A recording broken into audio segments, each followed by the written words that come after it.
So, dear ladies and gentlemen, dear friends, also online viewers, it's my great pleasure to welcome you to our event, Terrorist Attacks in Paris and Brussels, What Has Changed in the European Security? In these days, there's a lot of talk about security, obviously because war in Ukraine, day by day we are following the dynamics and developments in there. It has also internal component, hybrid influence, and all the related discussions in the European Union. But after all these crises, it's almost, it's almost hard to go back or hard to remember that only 6 years ago, because many of you are from Brussels, that the streets were empty, the metro was stopped, the soldiers were in the schools, watched the children to go in. In the same way when we today speak about war in Ukraine, the news were about terrorist attacks which had happened in Brussels, very grave ones, and of course in Paris consequently. And I'm sure that we all have our memories, on what happened that day. I remember myself being in the metro while in Malbec we had the incident, and I, head of communication, coming all white with the bicycle, seeing bodies being brought out from Malbec metro station, which is the 300 meters from the office of the vice president of the commission. So those were the times. And now, where we are in this conference, we are going to back to that setting, reflect on today, and see what has happened, what has changed. We have been going through relative calm. We are going to ask ourselves, is it because the cross-border cooperation with police, secret services, all the actors is well functioned? Have the policies made it, or do we have concerns? Do we have just been lucky? I would like to welcome the Commission Vice President Margarita Sinas, who is responsible in the Commission of various folders, including internal, external security, and also Lucinda Creighton, Senior Advisor to the Counter Extremism Project in Europe. But Lucinda, I remember you as always as EPP's Vice President and Minister of European Affairs, and now great help in the Dublin Economic Ideas Forum. So it's great pleasure to have two good friends here. But about the future, about the concerns of today, just to remind that only a year ago, when we were hiding in our homes during the COVID period, there was a big discussion in our neighboring country, France, which was target of terrorist attacks by military officials, many signing a letter and saying that there is danger of really something serious to happen in France. In fact, the word civil war was used, and there was big discussion also what was the political context and how politicized that whole discussion was. But we all know that already 10-15 years the French military has had serious concerns about the post-war situation in Yugoslavia, the arms which were being delivered around Europe, and that relates to our today's discussion. So, topic is gloomy, but it's important. So I welcome you all. I welcome the panelists, and I give the floor to Commission Vice President Margarita Sinas. Floor is yours. Good afternoon. Thank you, Tommy. Thank you all for being here. Last month, indeed, we commemorated the 6th anniversary of the terrorist attacks taking place here at the heart of the European capital, at the heart of the European Quarter. A spate of attacks across Europe over the past years has also brought us face to face with the harsh reality and exposed us to our own vulnerabilities. But at the same time, has also equally prompted us to take bold action to address this cross-border threat to our societies and to our way of life.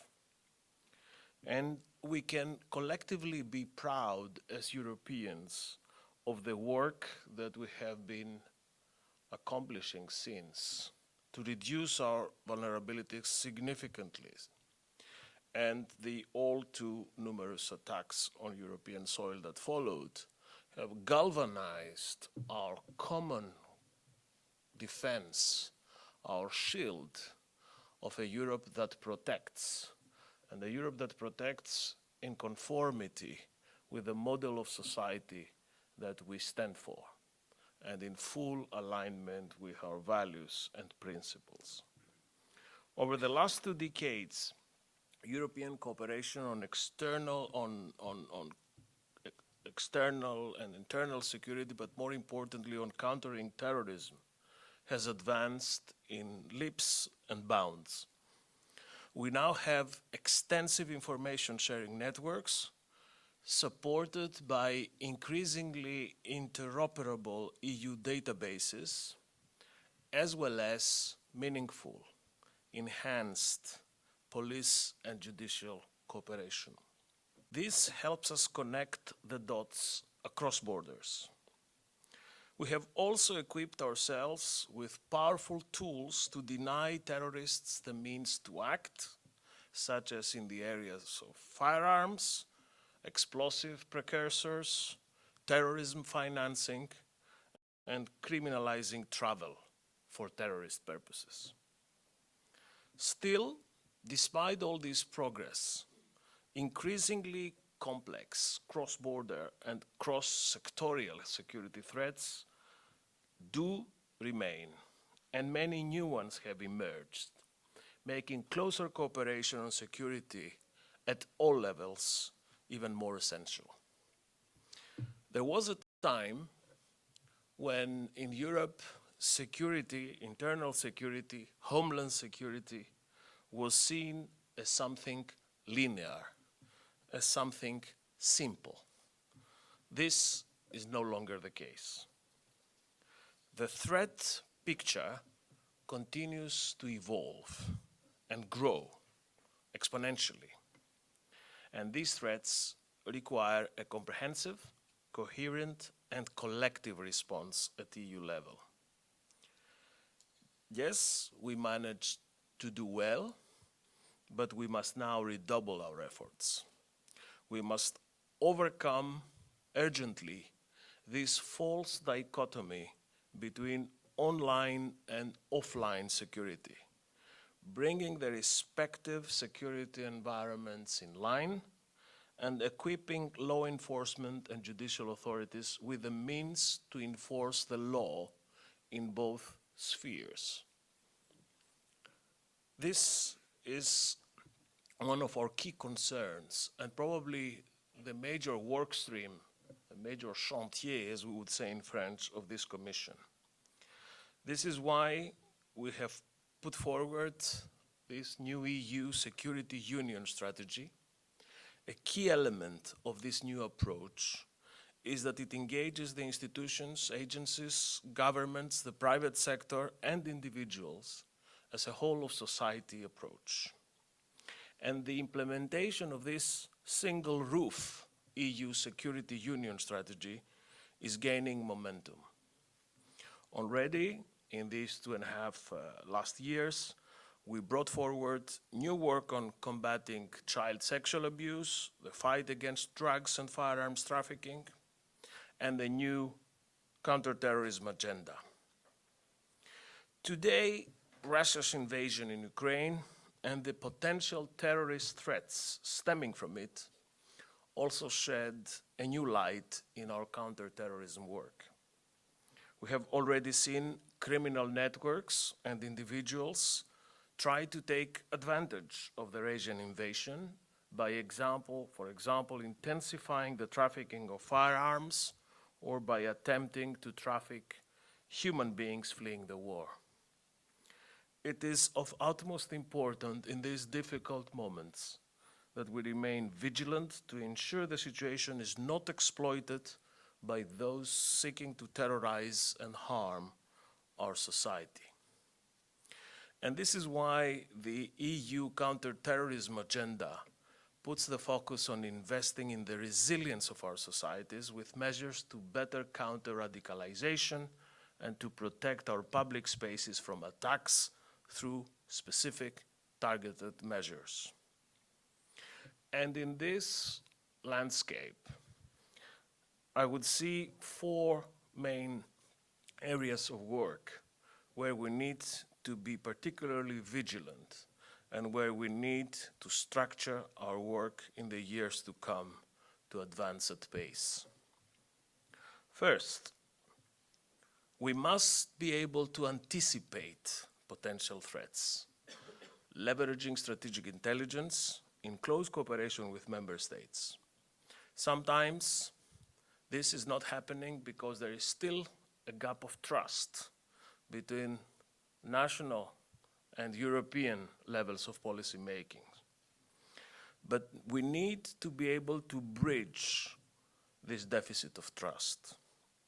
Information sharing and a culture of cooperation that is multidisciplinary and multi-level remain key for a solid threat assessment that can form the basis of a future-proof counterterrorism policy.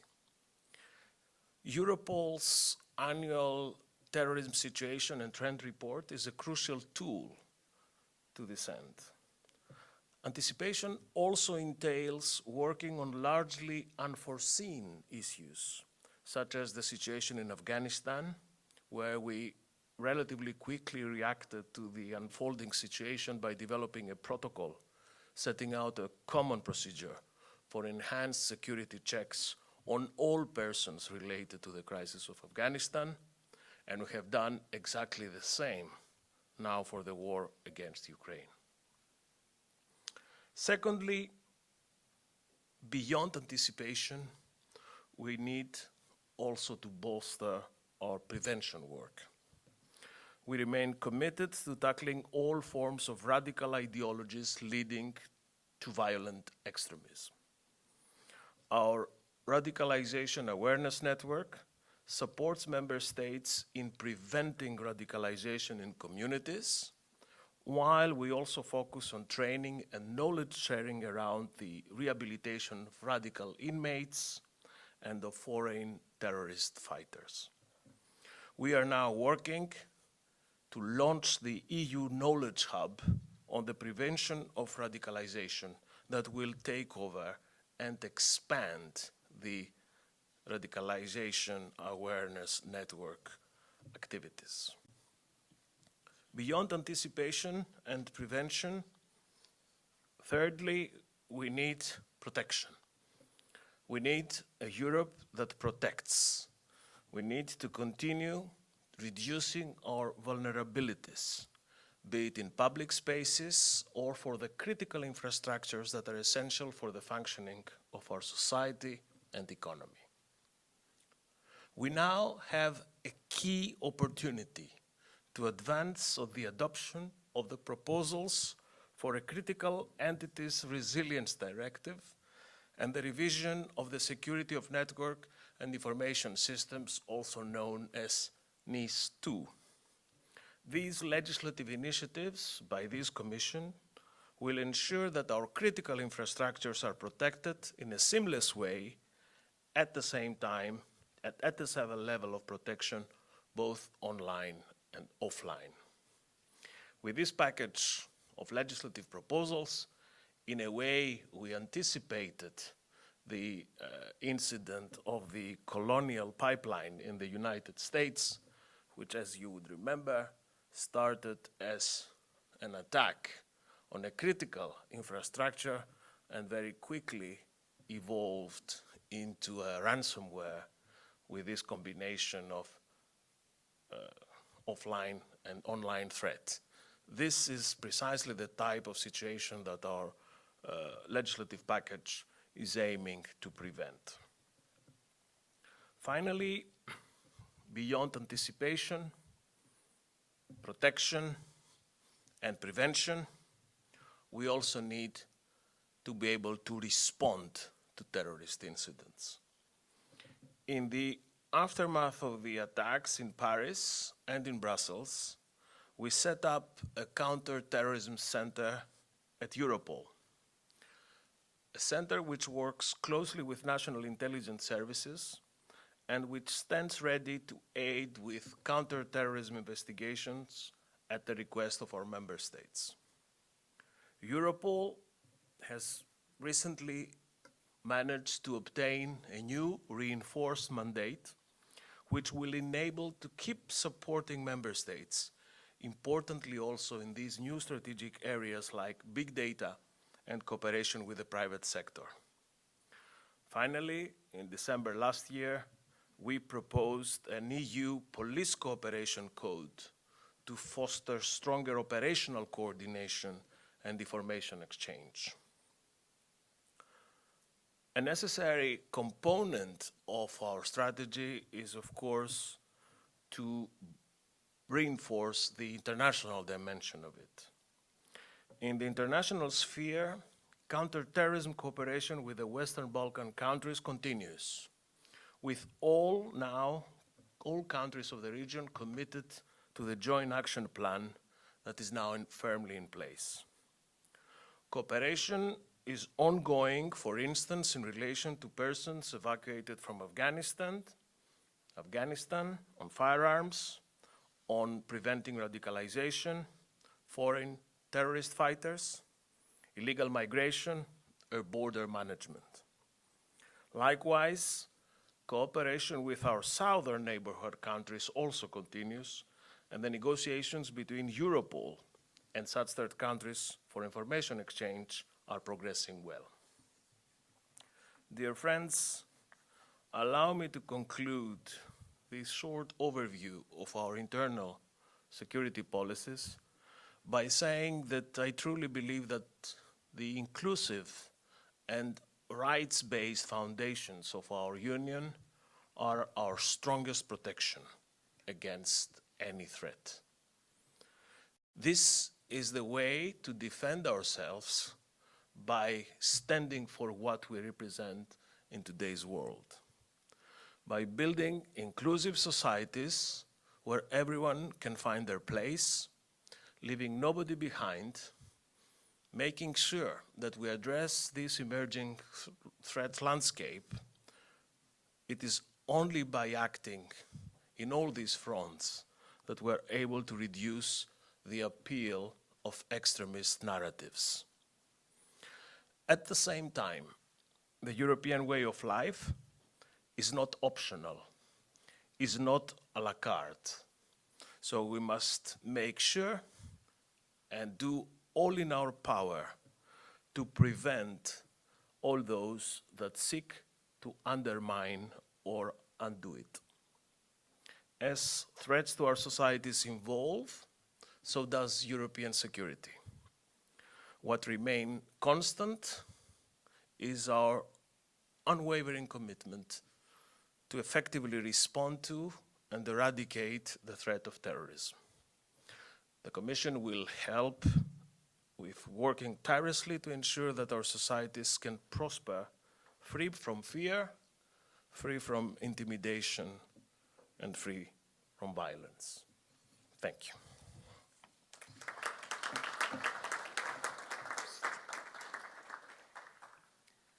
Well, thank you so much, Commissioner. I am delighted to commence our panel discussion. I think you've certainly given us a huge amount of food for thought. Your challenge is immense, and it's wonderful to hear your very structured approach to the threat of extremism and terrorism across Europe and beyond.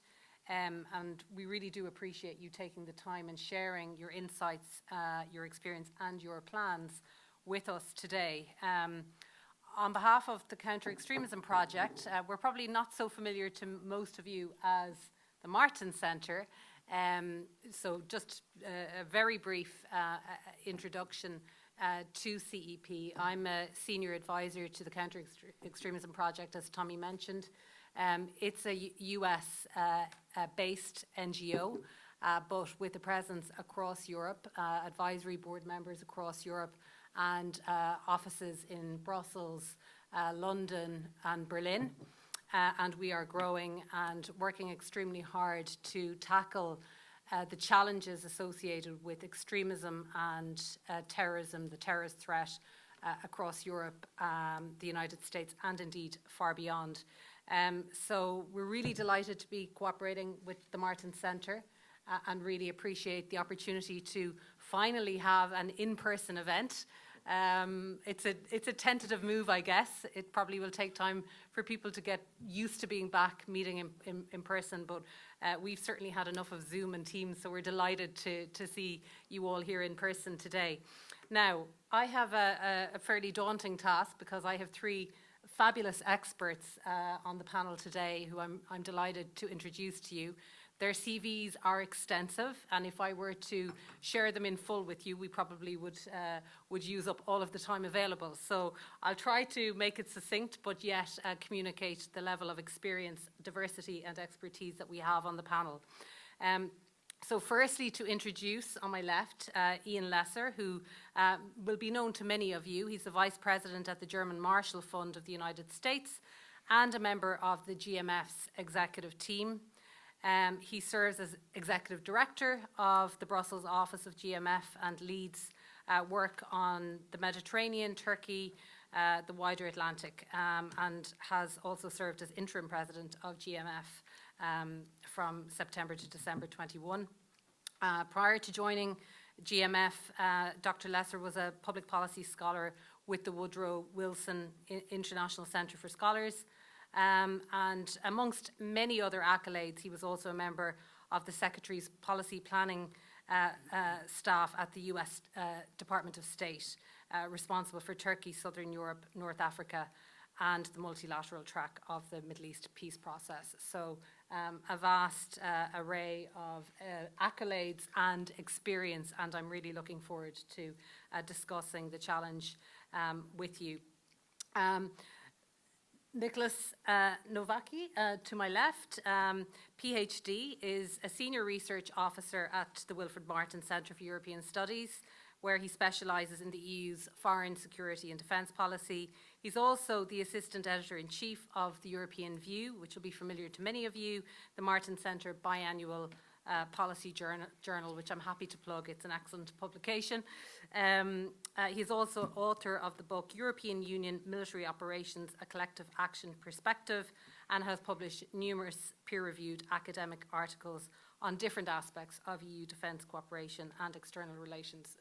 So a lot under your belt, and very much looking forward to your contribution to this panel discussion also, Nicholas. And then we have another Ian to my right. Ian Acheson, a friend and colleague from the Counter Extremism Project, who is an Ulsterman with a long involvement in prison security and counter-terrorism. In 1994, Ian joined Her Majesty's Prison Service as a prison officer and rose rapidly up the ranks to governor. Ian has extensive involvement in operational command of serious prison incidents, hostage negotiation and counter-terrorism policy, and practice relating to the threat posed by IRA terrorists. And lately, more recently, I suppose, the very different challenge which is posed by Islamist extremists in custody. Again, Ian's experience is really extensive. He was director of the International Prison Charity Prisoners Abroad. He spent a stint as senior civil in the senior civil service with the Home Office as director of community safety with responsibility for running the UK government's counter-terrorism strategy contest in the southwest of England. And the list goes on, and I've no doubt much of it will come up in our discussion today. So I'm delighted to welcome such a distinguished panel. And what I would like to do to kick off is just to allow each of our panellists to share their thoughts and reflections, if you like, on how European security has evolved since the Paris and Brussels attacks. And then we will get into a more detailed discussion, and there will be opportunity for questions and answers towards the end as well. So perhaps, Dr. Lesser, I might commence with you if that suits. Thank you. Well, Lucinda, if I may, I mean, thank you very much. It's a great opportunity to be here and in person and to be on a panel with another Ian. This doesn't happen very often. It's a great pleasure to be here. A couple of thoughts. You know, the first is the obvious one, that we have an immense strategic distraction at the moment. And it's not just a distraction, it's a very real challenge in the form of what the war in Ukraine. So this is the return of conventional, even nuclear security issues of a high-intensity sort to European calculus, which we had not thought about in the same way for decades, actually. We could have a separate discussion about that, but the implications for what we're thinking about here, I mean, one is obviously distraction. Publics, officials, planners are obviously focused on other things. But I think also we have, since the events in Paris and Brussels, you know, many other things have happened. Largely the territorial defeat of ISIS, the rise and some reincarnation in some ways of Al-Qaeda as a phenomenon in other spaces. The geography of terror in that respect has changed. We now have new centers of gravity that could influence European security and pose a threat here in the Sahel, from Libya, from many other places, and we can talk about that dispersion. Another connection, I would say, and the Commissioner alluded to this in part, to what's happening in Ukraine, a vast amount of light arms being used, being sent to the conflict for very good reason, I might add. But, you know, we will need to reckon in the decades ahead, perhaps, with the consequences of thousands and thousands of man-pads and portable munitions being sent. Some of them may well find themselves in the wrong hands. We had worries about this in the 1990s from Afghanistan. There were worries again after the conflict in Libya. It seems to me this could come back in a very different way. Maybe the final, you know, because I know we'll come back to various other topics. I mean, I think we do need to consider the sources, the ideologies behind the terrorism that Europe has faced. There is a tendency, quite understandable, one to focus on Islamist terrorism, and that certainly dominated the problem in the last decades. But there are many other ideologies that are still out there, and some new ones that could emerge, where terror could be adopted as a tactic by movements on the extremes of the right and left, of populist movements, disgruntled individuals of all kinds, people unhappy with the capitalist system, separatist and nationalist terrorism. Europe used to be a center for this in a very important way decades ago. It's not disappeared, and in fact, this is a moment when nationalism and in some places separatism were very, very powerful forces. So I can imagine a new sort of set of ideologies that will have to compel us to think beyond the kind of range of threats we've been dealing with in the last years. Finally, maybe, I think we also need to reckon with the political effects of terrorism. I know it's not precisely our topic, but nonetheless, we just had a rather interesting election in France. We will have some soon in the United States. I think one has to sort of reckon with the potential effect of terrorist incidents on public sentiment, on perceptions of existential threats, and the ability of parties and political figures to respond to that. I mean, it can influence political outcomes in ways that we'll need to reckon with. So, I mean, much more can be said about partnerships around the South, especially with countries like Turkey and those in North Africa, that I think will be very important. But why don't I stop with that? Thank you so much. That's an excellent opener. You've touched on lots of topics that we are definitely going to delve into as the discussion goes on. So next, perhaps, Nicholas, I'll ask you to share your initial thoughts. Thank you so much. It's a great pleasure to be here today and to talk to all of you. And thanks a lot for the invitation to be here today. Quite a lot has changed, I mean, since the Brussels and Paris attacks. And both of these attacks really, I mean, shook Europeans. And I'm sure kind of many of you were here in Brussels when the 2016 attacks happened. And I was doing a language course just around the corner. I remember, like, when I was doing it, that all of a sudden you see sirens and people running on the street, and then the shock and surprise that ensued was quite kind of tangible and like something that you can like touch almost and feel by hand. And this, of course, I mean, has led to quite a strong policy response from not only from the member states like themselves, but also from the European institutions, as we have heard. And one kind of interesting element that is quite evident in the various types of responses that we've seen to the challenge of terrorism and radical extremism is the emergence, or not emergence, but the evidence of this internal-external security nexus. I mean, and by the internal-external security nexus, I mean the interlinkage between the external dimension of security and the internal dimension of security. So these are internal European events that have happened in our member states here in Belgium and in France and in other European countries. But their roots and in many cases their inspirations lie in conflicts that are taking place outside Europe, such as Syria, such as Libya, and elsewhere. And they are inspired by the radical ideologies and groups of terrorists that operate often from outside Europe. And this internal external security nexus has become rather visible in quite a few EU security and defense-related documents that have been published over the years. We've already heard about the EU Security Union strategy, which takes this nexus at its core and really kind of makes the case that security, when we're dealing with security inside the European Union, it does have a strong and explicit external dimension, and this needs to be recognized. But we also see it in the new EU Strategic Compass, which talks extensively about the need to enhance information sharing and intelligence sharing among the member states to combat the various types of threats and challenges, including radicalization and terrorism, that the member states are currently facing. And talks also about things such as increasing the number of counter-terrorism experts in EU delegations around the world to boost the Union's ability to tackle the problem of terrorism in different parts of the world, and thereby also increase the EU's own security.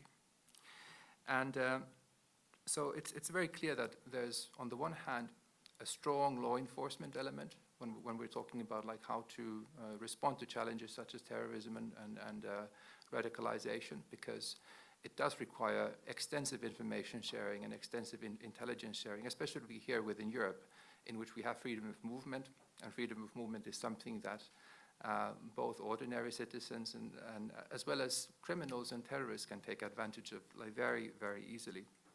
But on the other hand, it also has this very clear external dimension, which means that Europe will have to continue to put attention into things such as capacity building, which it is doing extensively via instruments such as not only what the Commission is doing, but also via the Union's common security and defense policy missions, military and civilian, as well as other. And all of these kind of need to come together in a coordinated, effective way. And I think, especially for this purpose, the EU Security Union strategy is a good step into the right direction. Thank you. Thank you. I think we'll come back to maybe exploring that strategy in a few minutes. Ian. Thank you, and thanks very much for the invite to be here today. I'm delighted to be here in person, speaking to people that I can see and touch if we wanted. Perhaps we won't. But I can't really improve on what's been said other than to make a couple of observations.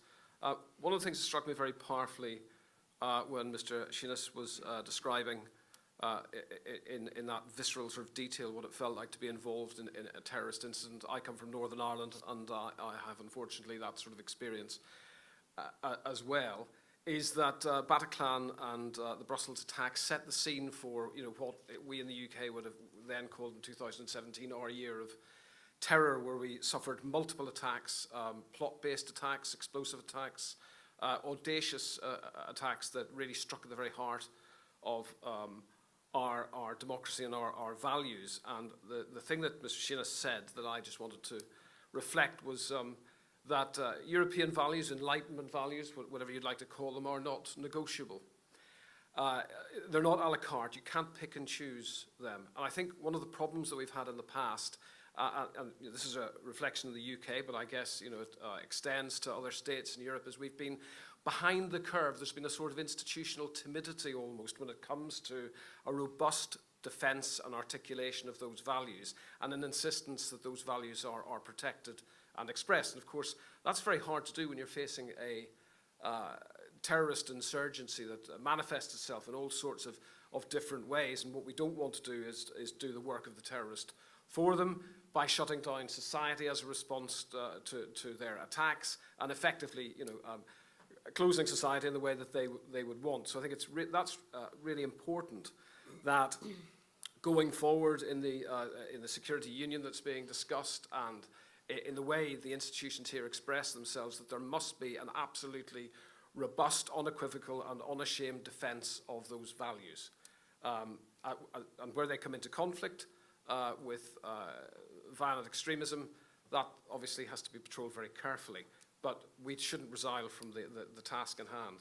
The other thing I just wanted to say briefly was one of the things I'm very interested in, and I don't think there's the same sort of visibility, is victims of terrorism, what victims can tell us, and the powerful stories that victims can tell about their experience. And of course, European terrorism respects no ethnicities or boundaries, and has affected all sorts of different people. And I think being able to do more to recognise the suffering of victims of terrorism throughout Europe, and being able to articulate those stories in a way that I don't think has been done in the past, should be part of a strategy, a European-wide strategy going forward, to take on and defeat some of the toxic ideologies that animate violent extremism, and bring people face to face with the consequences of that. I've quite a lot more to say about the importance of prisons, but I'll park that for now.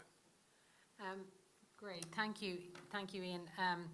So maybe to bring it back initially to, I guess, the topic for today. So we're focusing on how security has changed in Europe since the Bataclan and Brussels attacks.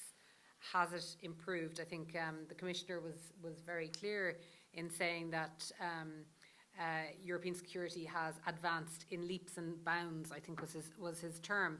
And I think that's probably true. So maybe, Ian, I might turn to you first. I mean, obviously those attacks were inspired by political Islam, by the Islamist extremist ideology. And I suppose many may feel that with the defeat of Islamic State, that ideology has dissipated, is dissipating, or perhaps it's simply that we're better at meeting the threat. Do you have a view on which it is? Well, I think it's probably all of those things, plus a degree of distraction. And the distraction, of course, is not just on the side of the potential victims. The perpetrators, too, want to get their day in the press and the media. They want to make their point. I mean, you would imagine what you would have to do, in these weeks to get the attention of the public as a background of, a war in Europe. Now I understand it wasn't the Commissioner's point. He was talking about, a much more specific metric when it comes to security in Europe, and a Europe that protects. But, I think by many measures, Europe is not more secure today than it was then. We've been fortunate perhaps not to have as many sort of concentrated attacks as we might have imagined possible after the experience in Paris and Brussels. We had a lot of sort of individualized, very horrifying things. We have a war in Europe at the moment. There are tremendous numbers of people out there who do not feel secure at all, and some fraction of those their perceptions may spill over into things that are really very violent. And so I think there is a reservoir of insecurity there, even below the level of the high intensity conflict we're experiencing now, that we need to be concerned about. So maybe building on that point, and the change in the nature of terrorist attacks on European soil from sort of 2016, 17 on, we see a lot more of the so-called lone wolf attacks. A little bit of a misleading concept in a way, because none of them are lone wolves. They all are radicalized somehow. They all have networks and communication or interaction, but it's a different method. Ian, from what you've seen, particularly in the UK, but also across Europe, what's your take on that? That's a really good question. I think we have to, first of all, be careful about assumptions. Sometimes the media make that there's a sort of straightforward linear kind of progression and evolution here from complex attacks to self-initiated lone actor attacks. Just to give an example from the UK, since 2017, the head of our domestic security service, MI5, says that 27 of what he called late-stage plots have been thwarted. They were largely, though not exclusively, Islamist-inspired. So what are the implications from that? Well, in the UK, I think there is a growing success with the police and the security service to penetrate groups wishing to do us harm and to disrupt some of those plots before they become live. Unfortunately, of course, in the United Kingdom, we have a long history of dealing with violent insurgency, and that means, frankly, a long history of learning from our mistakes. So there's a reservoir of knowledge that has been built there. Post 2017, as I was saying, our year of terror, where there were multiple sort of bomb attacks, the security service did something very interesting, which is sort of revealing about the tactics that they are now going to deploy and have been deploying against violent extremism in the UK. They always, and most security services will do this after never events, unfortunately, happen. They have a sort of review of their operational posture through those attacks and so on. And they got our then independent reviewer of terrorism legislation, a QC called David Anderson, to do a review of those that operational deep dive into what could have gone wrong. And what came out of that was basically a joint plan. And actually, it's using some of the language that Mr. Shinnis said earlier. What was then changed was there was a greater exploitation of data, particularly on those who were at risk of re-engaging in violent extremism. There was much more of a multilateral, multi-agency engagement and intelligence sharing beyond the traditional police, counter-terrorism policing and security service roles to draw in more people and more expertise. There was a strengthening of the joint working relationship between our Joint Terrorism Assessment Centre, our CT policing and the security service. And what that effectively meant, those plots were being detected further and further upstream, and our prison system in 2016-17 was filling up with violent extremists. So police successes, judicial activism, new laws, greater penalties, and improved joint working meant that I think the number of successful plots was very severely suppressed, but not put out of business in my opinion. And that space has been filled up to some extent by the more chaotic and random crude attacks by individuals who often claim allegiance to Islamic State, for example, but who do not seem to be directed by a higher power, although of course IS sometimes do like to claim that affiliation to themselves.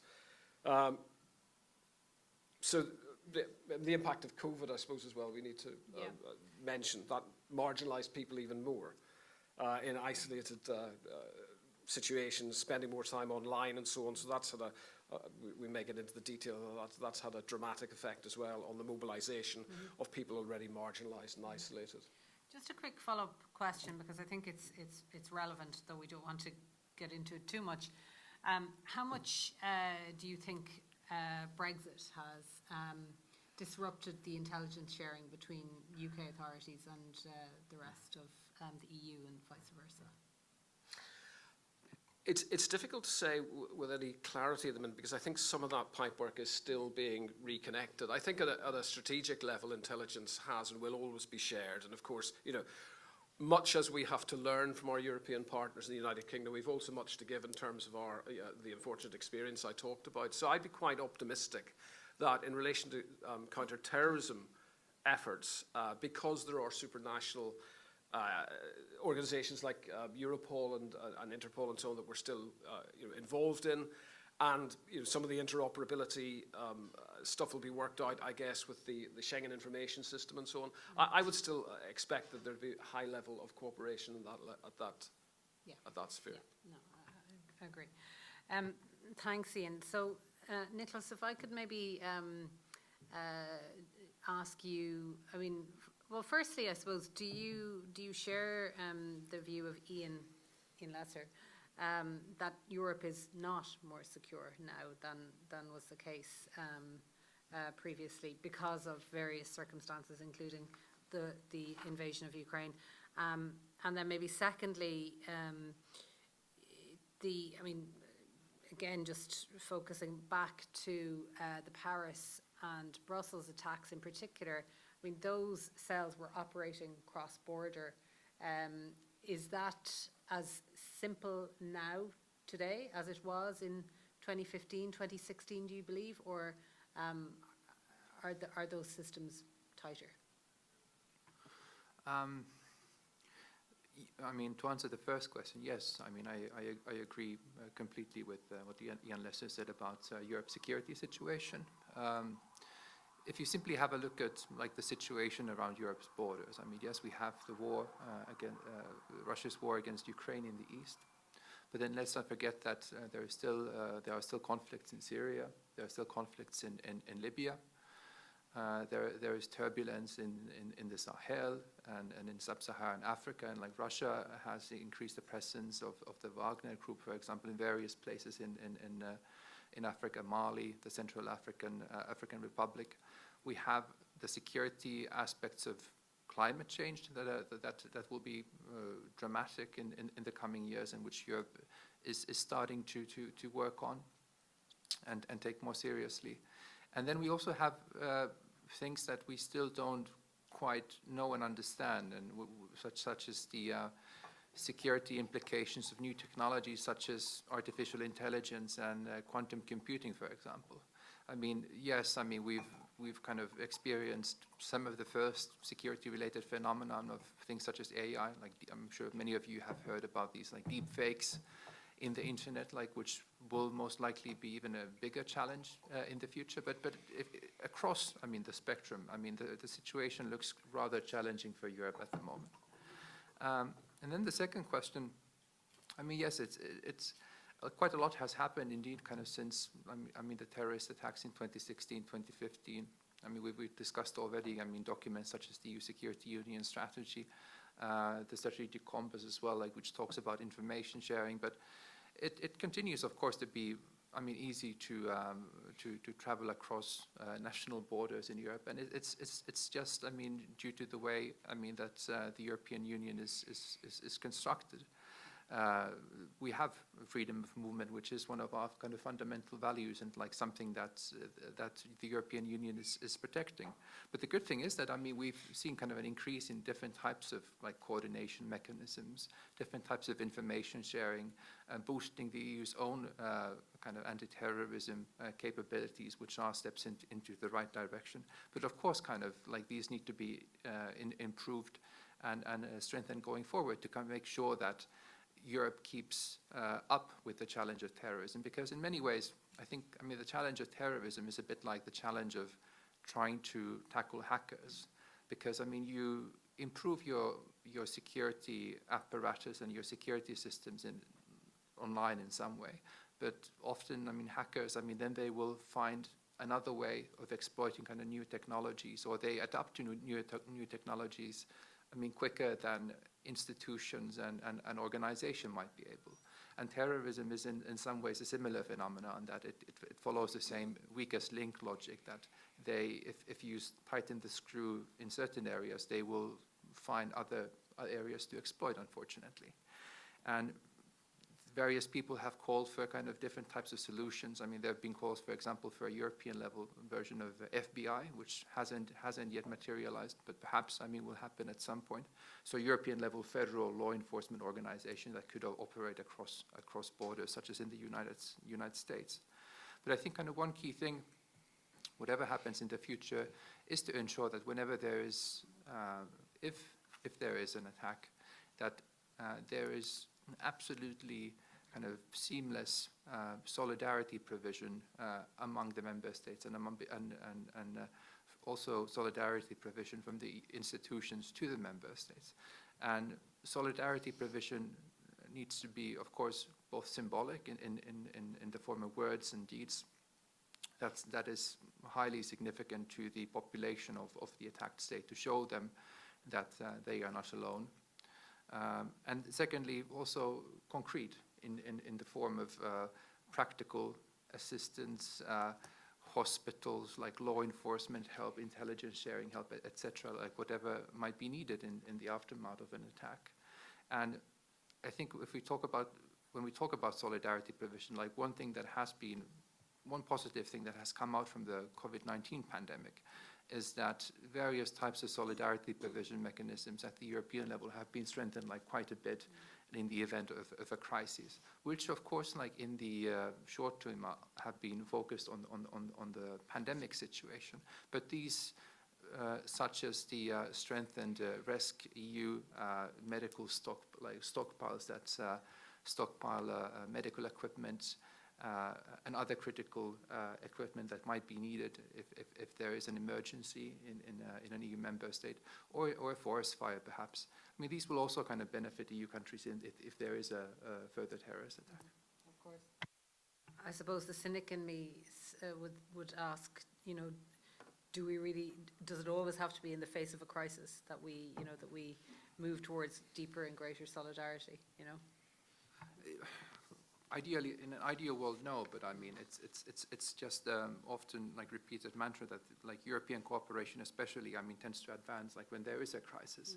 Because when there is no crisis, I mean, you might not kind of even realize that there is a problem that you might need to work on, like whether it's the Eurozone, whether it's the EU security and defense policy, whether it's counter-terrorism or migration policy. So you need, unfortunately, like you need a little bit of kind of fire under your chair to get things moving. Yeah, agreed. And so I suppose maybe following on from that, when we look at what has occurred in the last 7 or 8 months in Afghanistan, for example, I'd be interested to hear the views of the panelists in terms of how the withdrawal of the Western security forces may contribute to future instability and security challenges in Europe. Is it happening already? I think there is a real concern certainly from Afghanistan experts, that what is happening with under the Taliban, the takeover of the Taliban, the regrouping of Al-Qaeda and affiliated groups, that is creating a future problem, which inevitably will penetrate Europe, but all of our attention is focused elsewhere. Do you see that as a real risk? I have something of a heretical view about this, which is that I think we were in Afghanistan about 20 years too long. And I think, in fact, what we've seen unfold is indeed a humanitarian and a political disaster at many levels for the Afghans themselves. There's no question about that. But if you take a kind of net view of security, because you can't do everything all the time, and these tasks are very expensive, not just in terms of money, but also in terms of attention and intelligence and other things, not having that ongoing engagement in Afghanistan, I think this is particularly true for the United States, but it's true for Europe too, allows us to focus on other things.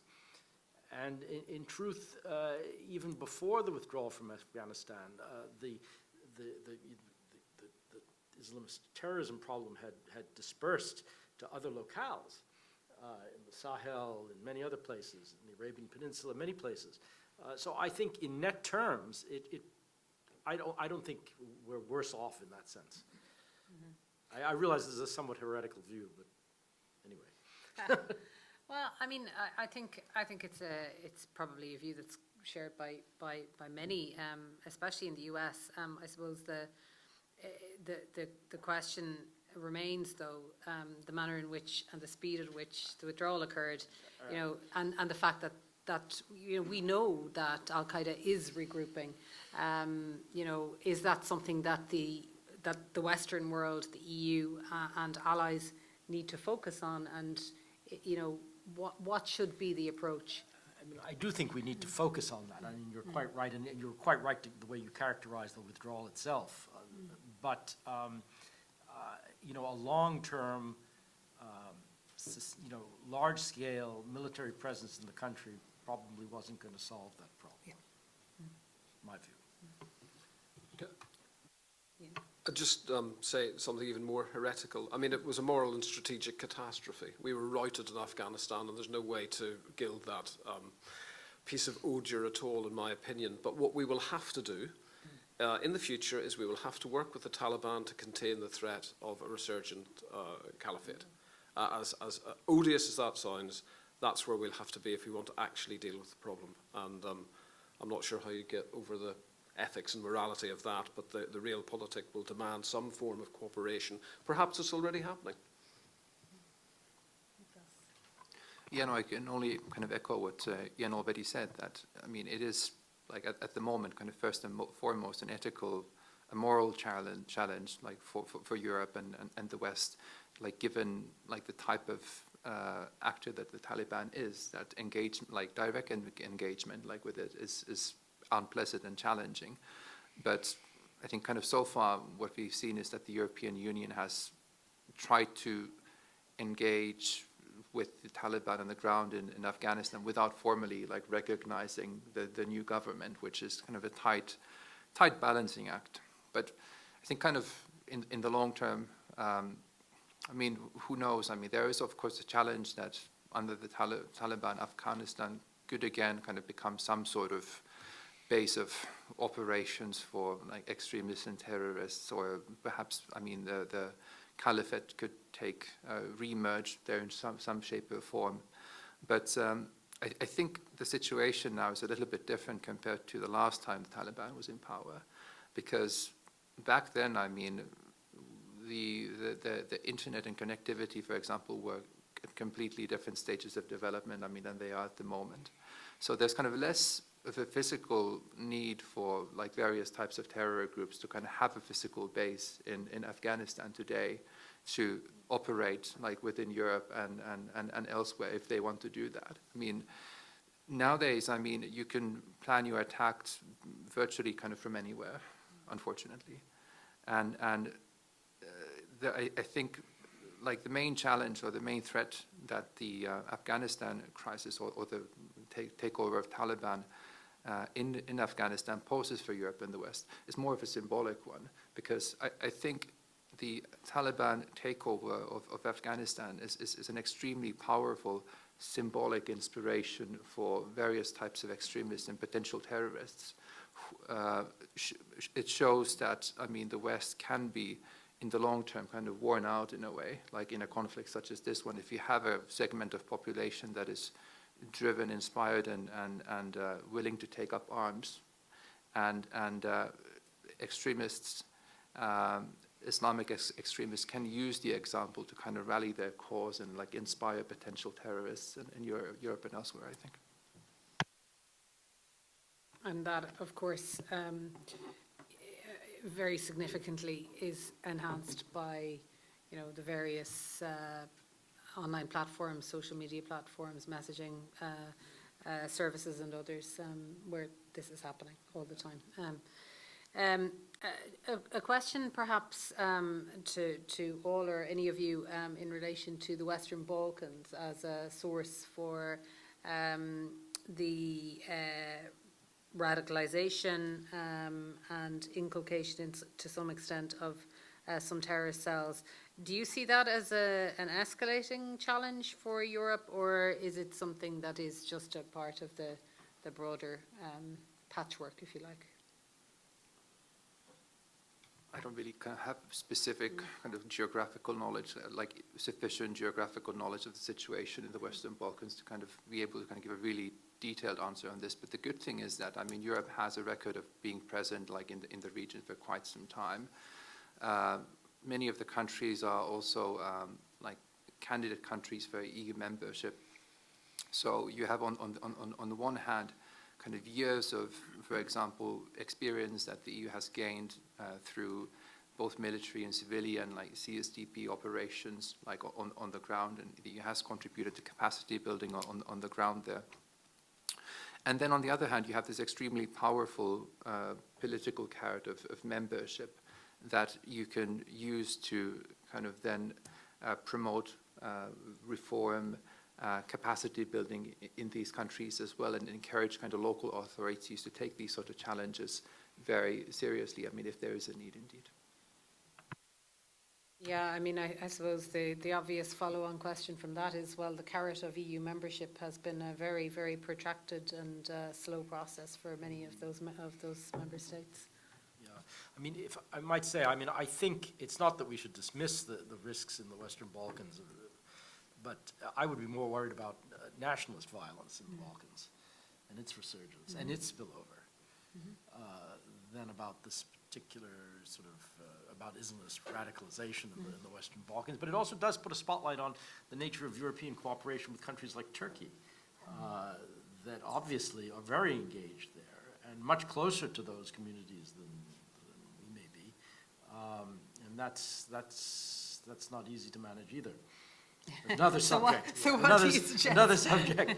No, but I do think, going back to the larger topic, I think, one of the things that is very much key to this is the nature of intelligence and security partnerships with countries, especially on the southern periphery of Europe. I mean, I think it's arguable. I mean, Ian will know more, but I think, in the wake of the two attacks that are in our title here, much of the really actionable intelligence that Europe was getting was coming from Morocco. And without that cooperation with the Moroccan authorities, Europe would be in a much weaker position to monitor and control this phenomenon. But that's my perception. Ian? Well, I guess just to add, Lucinda, you'll be familiar with a piece of work that we did with the European Policy Centre called Guns and Glory, which was a study of the relationship between criminality and violent extremism, and we did focus on the Western Balkans quite a lot. I was also part of the European Commission's Joint Action Plan on Counter-Terrorism for the Western Balkans, which started, I think, in 2018 and focused on Bosnia, Montenegro, Macedonia, Serbia, and Albania. And one of the things that was clear to me then, well, there are two things. First of all, that with the exception of Kosovo, which I think is a bit of a world leader actually in the reintegration of foreign terrorist fighters returning to that country, because they had such a vested interest in resettling the large number per capita that they had exported to Syria and so on. But it was generally back in 2018, violent extremism was actually rather poorly understood and certainly poorly resourced as a threat that occupied the attention of the states that I've just listed there. With the exception of Kosovo, as I've said. And secondly, one of the things that we discovered, and I think it's still true now, despite the fact that we're 4 or 5 years on, and I would expect that knowledge transfer that I was involved in to have been enriched and helped these countries develop their own posture, was the relationship between violent extremism and economic disenfranchisement. So, yeah, I mean, I take your point about where we need to focus. That certainly is the case in areas of the Western Balkans, where you have the resurgence, for example, of Serbian separatism in Republika Srpska, but you also have Salafist jihadis still trying to penetrate disenfranchised minority groups in Macedonia, like the Roma and so on, to try to radicalize them. So I think, in policy terms, it's the economy, stupid. Again, I think one of the solutions to these problems, or a key driver, is to offer people, particularly young people, in these economically very depressed areas with very few legitimate means to make a living, and lots of people ready to tell them why their life is awful, etc., is targeted, literally street-level economic investment, particularly in entrepreneurial activities and so on. And that's something I think the European Union could be very good at, and we mustn't miss out on that, as well as doing all the securitized stuff that we need to do to protect the borders of Europe and the near neighbours. Yeah. And I think in all of the work that we have done through the Counter Extremism Project, it has been a very much a combined approach, community engagement, a lot of, I suppose, co-opting of communities to work with law enforcement in a kind of a collaborative fashion, while tackling social segregation, ostracization. And it's not just in countries of Europe, it's in parts of our cities, it's in communities all over Europe. And when you see many of the people, it's not an excuse, but many of the people who are radicalized, whether it's right-wing extremism, whether it's Islamist extremism, left-wing extremism, they, in large part, not exclusively, come from, you know, disadvantaged, socially segregated communities, and there's a huge piece of work, I think, to do in terms of integration. I'd like to maybe talk about the experience of the reintegration of returning foreign fighters, and I suppose, Ian, this is something you have a huge amount of expertise on because you've dealt with it so extensively in the prison system. And the UK is, you know, I guess like France, Germany, Belgium, and many other EU member states, has had a really big issue with returning foreign fighters, particularly from Syria and Iraq. Well, yes, and it's an issue that, broadly speaking, most states don't want to have to deal with, which is why you still have a teeming archipelago of insecure detention centres across northeastern Syria, and we seem to have outsourced our national security to the Kurds, people that don't even have an effective and functioning state. I have a real problem with that, as you can probably tell. You know, it's very difficult, I know, to reintegrate foreign terrorist fighters, but what happens if we don't? Are these insecure prisons that have been overrun in the past, and you know, where it is absolutely clear, particularly in the detention centres for displaced people, so the women and children, there is radicalisation that's happening all the time, because these people are stuck in limbo. There's no solution for them. So psychologically, they're deteriorating. And when they're deteriorating psychologically, they are, of course, becoming easier to mobilise in terms of people filling their heads with toxic ideology and bitterness and alienation and so on. So if we don't do anything about repatriating our citizens and facing them with the justice that they should have, and that may require, of course, member states or collectively the European Union needing to change arrangements and laws and improve evidence gathering and have perhaps one, I mean, we postulated this, didn't we, in our Guns and Glory paper, to have one intake centre, for example, that was specialised either outside the European Union for returning foreign fighters coming into EU member states or inside, but you had a one intake gateway system that analysed security, collected intelligence, debriefed people, because we can't talk to dead terrorists, but we can't talk to the live ones, which is why prison is so important. We'll maybe get there. You know, that's what we've advocated. We have to bring these people back. If we don't and they disappear, where are they going to turn up? How is that smart national security? And it's also not an example of justice being seen to be done. If these people have caused harm, or if their behaviour in travelling to Syria and Iraq and so on is criminalised, then they should be brought back to face justice, open justice, the sort of thing that actually separates us from theological fascists. Ian, have you thought much about this or encountered it a huge amount in terms of the European response to those returning foreign fighters and the threat that they've posed? I wouldn't have very much to add to what Ian has obviously followed very, very closely, and I don't have much more to add to that, except to say that it's, you know, it's obviously an open and unresolved problem. But again, I do think there are key partner countries around the region who are also facing issues of this kind. I mean, Turkey is one, and the relationship with Turkey on especially these kinds of issues is often very, very difficult. But it does seem to be an area where you absolutely need to talk to your friends down the road here about this. Right? Yeah. So they're critical to that. I mean, they had a critical role, in fact, in facilitating, stopping. They were en route for many people who were headed to Syria in those years, and anyone who traveled frequently to Turkey on Turkish Air saw this for a time. So, you know, it seems to me that part of it, you could easily face that kind of an issue again in other geographic settings. You need to think about.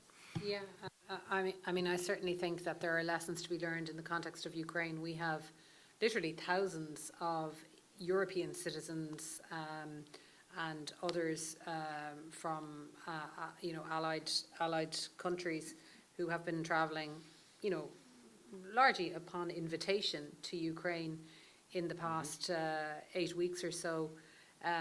But there is a severe risk of radicalisation, of, you know, mixing with maybe those who aren't so high-minded in terms of their objectives, and the risk that you have eventually these individuals will come back to the countries that they've left and will be potentially, some of them, a threat in the same way that we saw with returning foreign fighters from Syria and Iraq.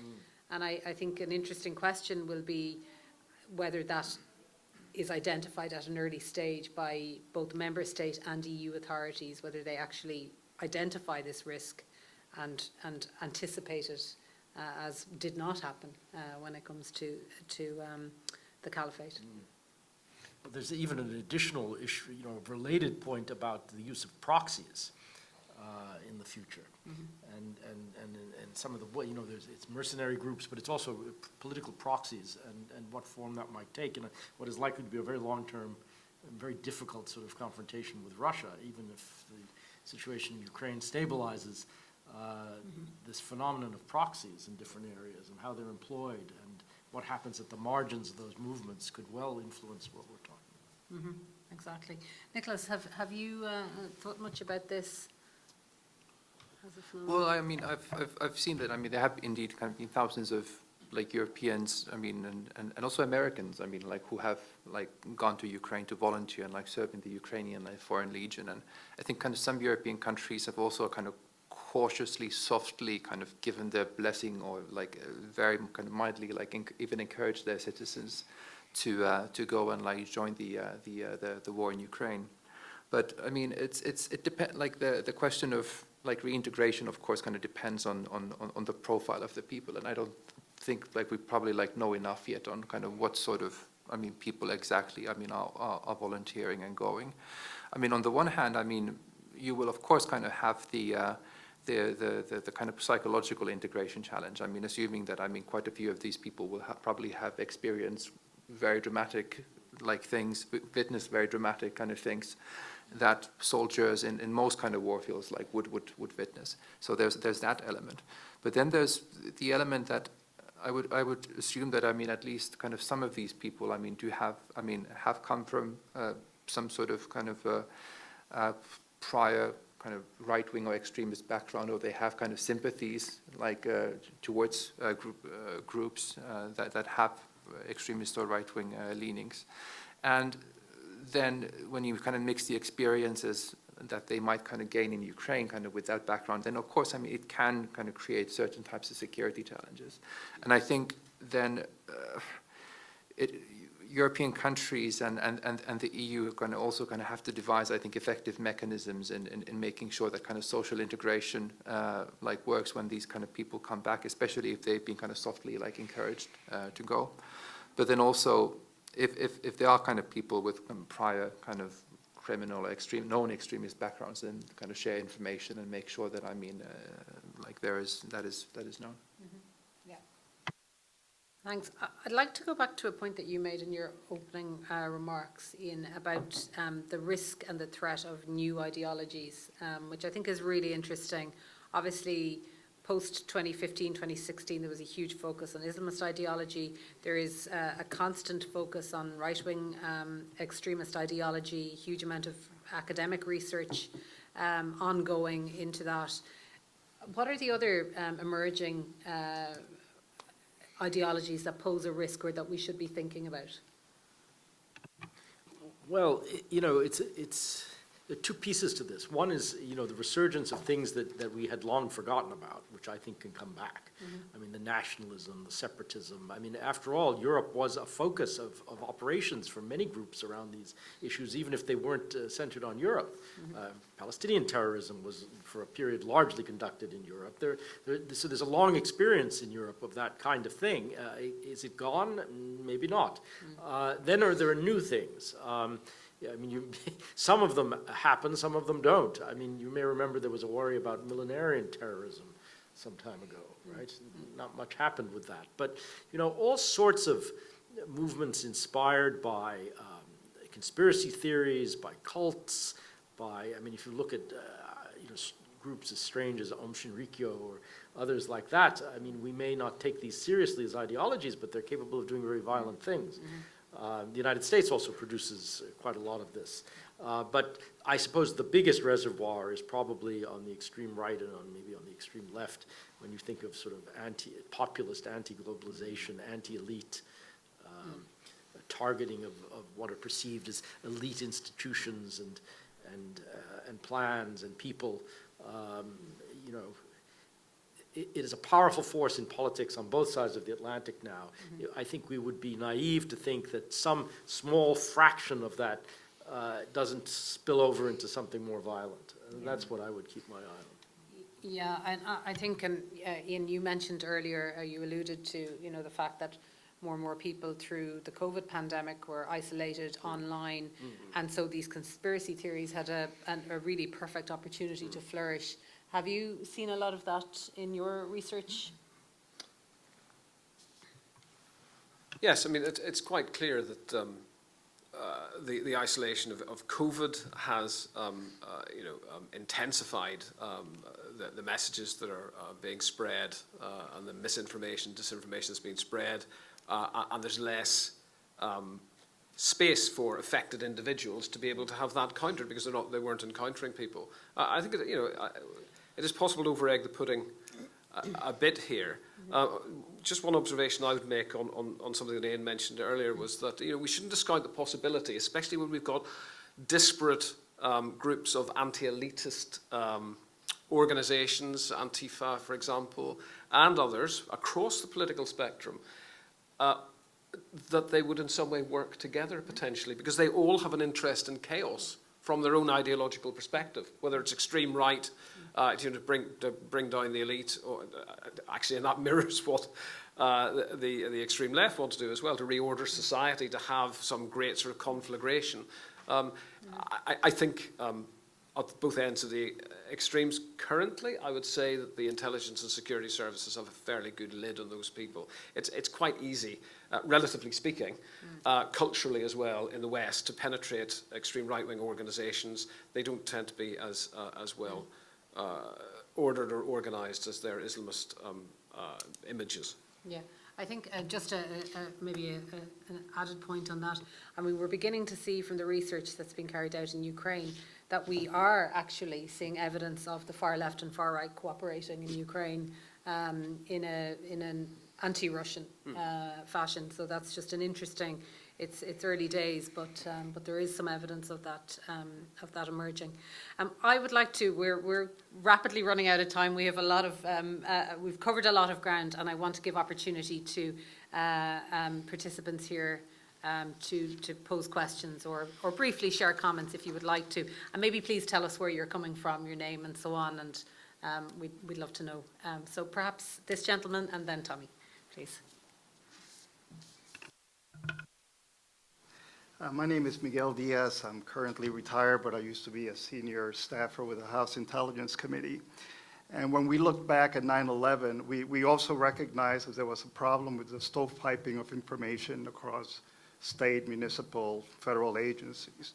But we also recognized that there was less intelligence to share. And it was because we had done a very poor job penetrating a lot of the groups that we should have been worried about.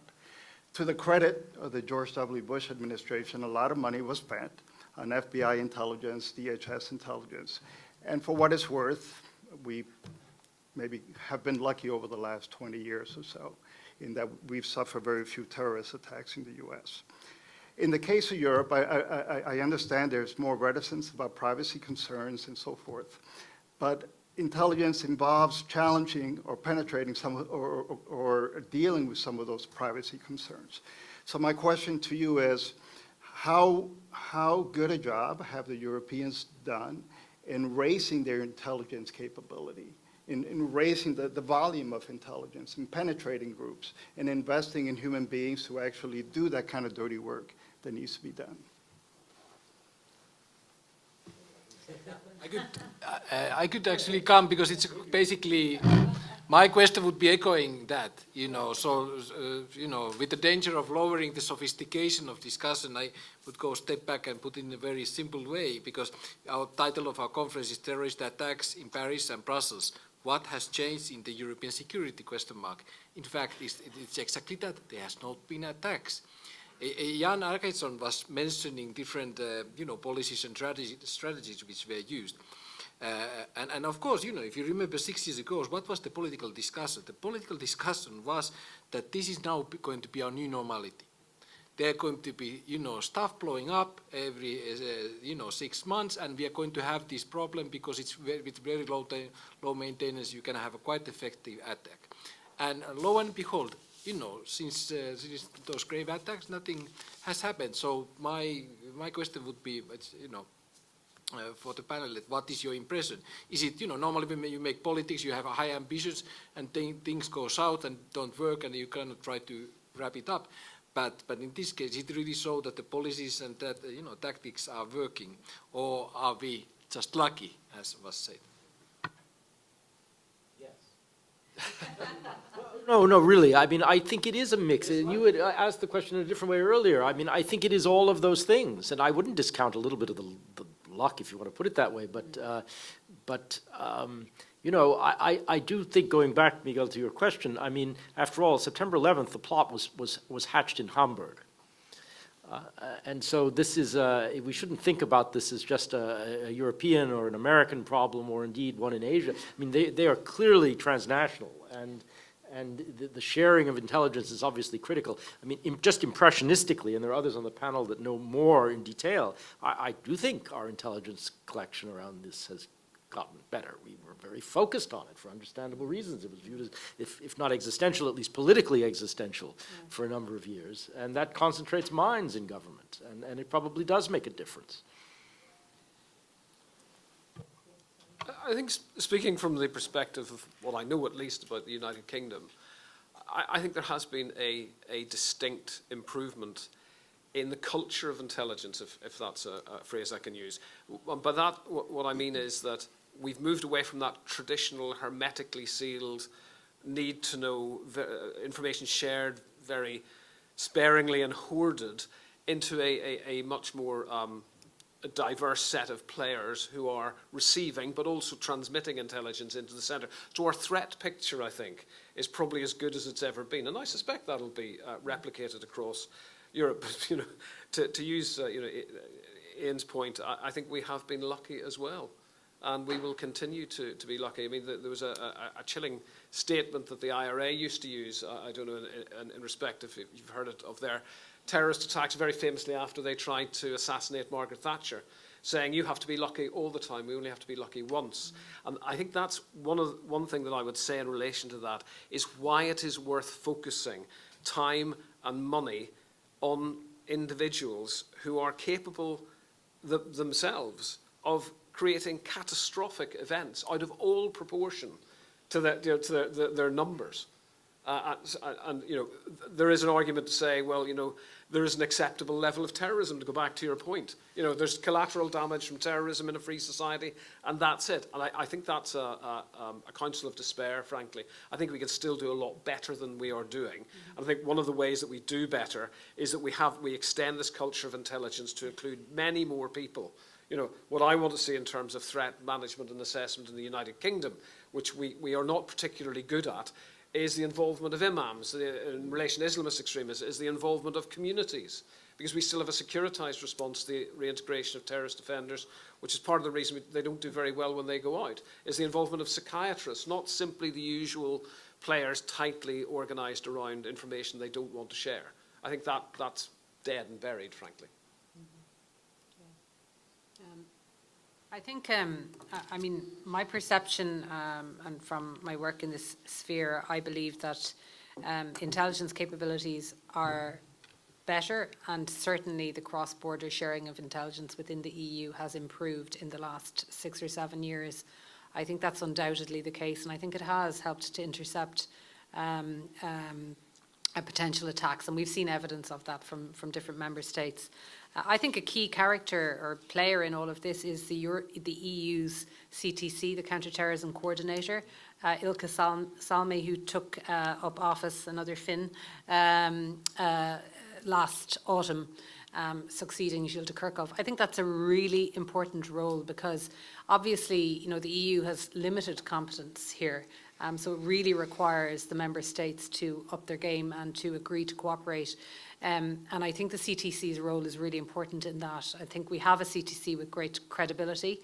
And I think we've seen some interesting and positive strategies emerging in the last, over several years, both under the previous CTC and the incumbent. So I think that's a cause for hope.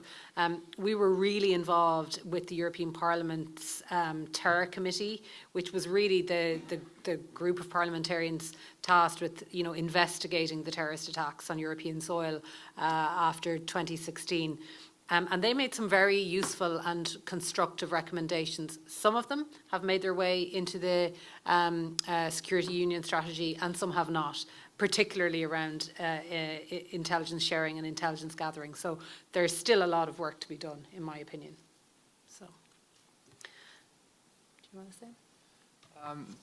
I mean, I don't have much to kind of add to what was already said, but I think kind of we also have to remember that, I mean, there have been attacks also, like since, I mean, the 2016 ones. I mean, the same year, a bit later, after the Brussels attack, there was the Nice truck attack, and then in Manchester in 2018 as well, there was the stadium bombing. So this is not, like, strictly speaking, a phenomenon that has disappeared.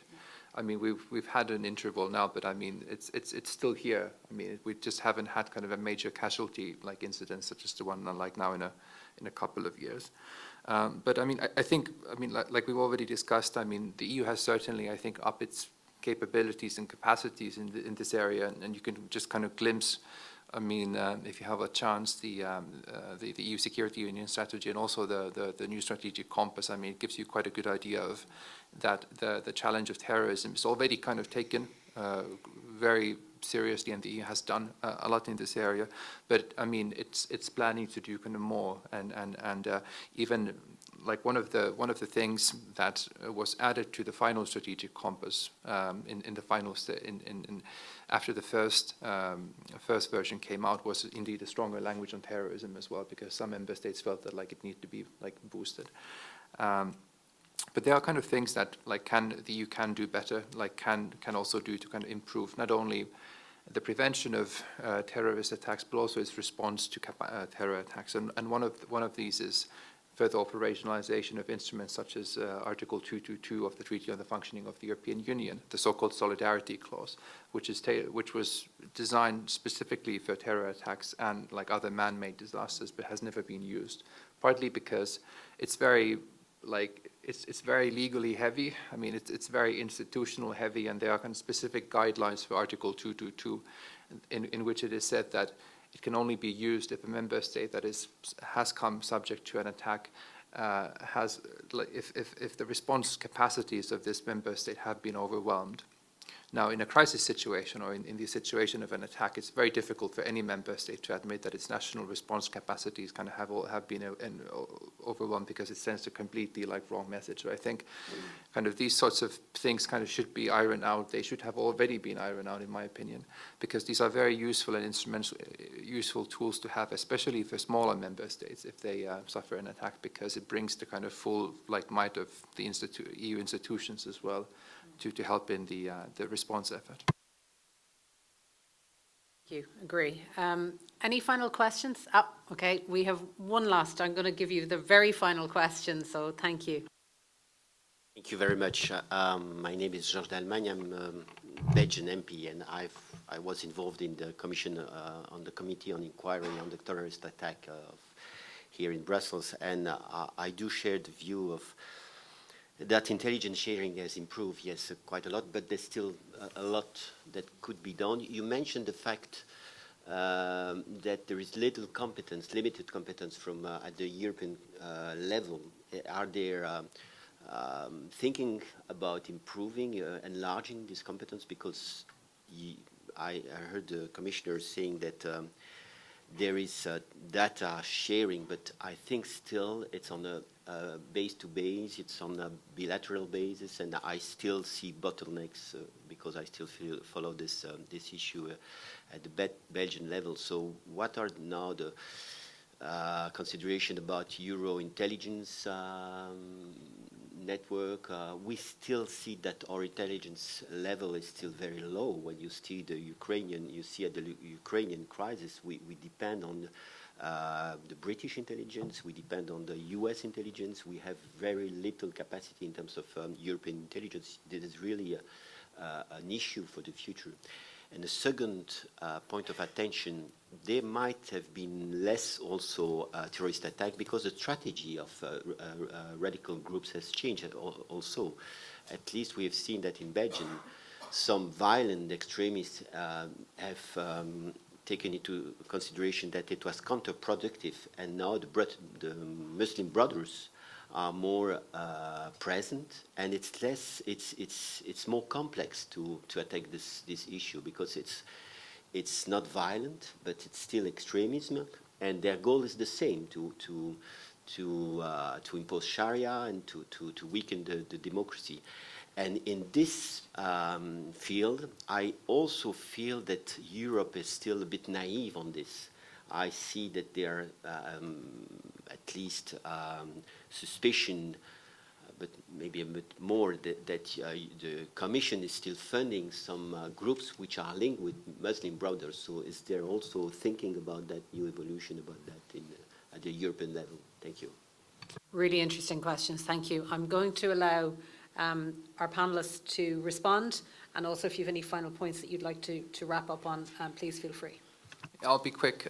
Yeah, I think me as well, like I have the sense that, I mean, the intelligence sharing has improved. The EU has also kind of strengthened its capacities, such as the single intelligence capacity and the counter-terrorism cell. And there is hope that, I mean, this work will go even further. I mean, and indeed, I mean, the security union strategy, the strategic compass kind of lay out like steps to go forward. But my understanding and my feeling is that the biggest kind of obstacle for kind of more effective intelligence sharing is indeed the kind of lack of trust among kind of certain member states. And like whether we talk about like counterterrorism work or kind of security and defense related intelligence sharing, like it's being difficult for member states to kind of move kind of quicker on this area, because there is a level of distrust when it comes to kind of handling kind of sensitive intelligence, because I mean some countries worry that other member states kind of might hand out sensitive intelligence to kind of people that like they shouldn't have access to it, unfortunately. Well, I mean, just to say, I think the challenge that you raise in your question, I mean, also applies within NATO. Within the EU, but also within NATO. And there, I think, just as a final comment, I think it's important, and NATO is trying to do more just as well, although the obstacles exist there too. You know, there are very ambitious or more ambitious targets for defense spending and so on, for security investments and so forth. This should also count. You know, what do we count in this notional 2%? It counts F-35s and main battle tanks and frigates, and people, but it doesn't count all the spending that had increased a great deal after these attacks, actually, on interior ministry functions, essentially, on counterterrorism, on intelligence collection, on judiciary, on police, domestic security, basically. But it contributes, obviously, to European and to transatlantic security. Should that too count in the 2%? By the way, my impression is the Biden administration has a less orthodox view about what should count, because it seems to me every euro spent here on that also contributes to American security as well. But anyway, it's not an answer, it's simply an elaboration. And a good point. Ian. One observation: if you want to improve intelligence collection, if you want to figure out what the threats of tomorrow are rather than the threats of yesterday, we have a unique set of institutions across the European Union, and those are the prisons that are holding violent extremists. It's an ideal opportunity to invest resources, to do everything that's possible to debrief them, to learn from them, because in doing so you'll be able to predict how to prevent the atrocities to come, unfortunately. We don't pay enough attention to prisons. I know it's a bias of mine, Lucinda, but indulge me. We simply don't. And we have got contained huge amounts of unharvested information about the psychology of violent extremism. And in investing time and money understanding that we will be helping ourselves, and we will do a huge amount for intelligence gathering and dissemination across the European Union. Agreed. There's probably too much agreement on this panel, I suspect. But I just want to really wrap up by again thanking Tommy Panos and our friends at the Martens Centre for collaborating and cooperating in the preparation of and execution of this event. I think it's been excellent. I want to thank Nicholas, Ian and Ian for a very extensive, wide-ranging and really interesting discussion. So thank you very much. And to everybody who attended today, again to reiterate, the Counter Extremism Project is actively working on all of these issues from the grassroots level, to sharing intelligence, online radicalization, extremism, counter-terrorism initiatives, and we would love to get to know you better, so please don't hesitate to come and say hello. And my colleagues Mary Kate and Emma are down there in the bottom right-hand corner of the room, and also would love to meet with you. So thank you everybody for participating. This is obviously a discussion that is going to continue, and we look forward to having more of these events and meeting you again in the not too distant future. So thank you all on behalf of CEP and the Martens Centre. Thank you. Thank you. Well done. Thank you. That's great. Likewise. Thanks a lot, guys. I really appreciate it. Did I give you a card?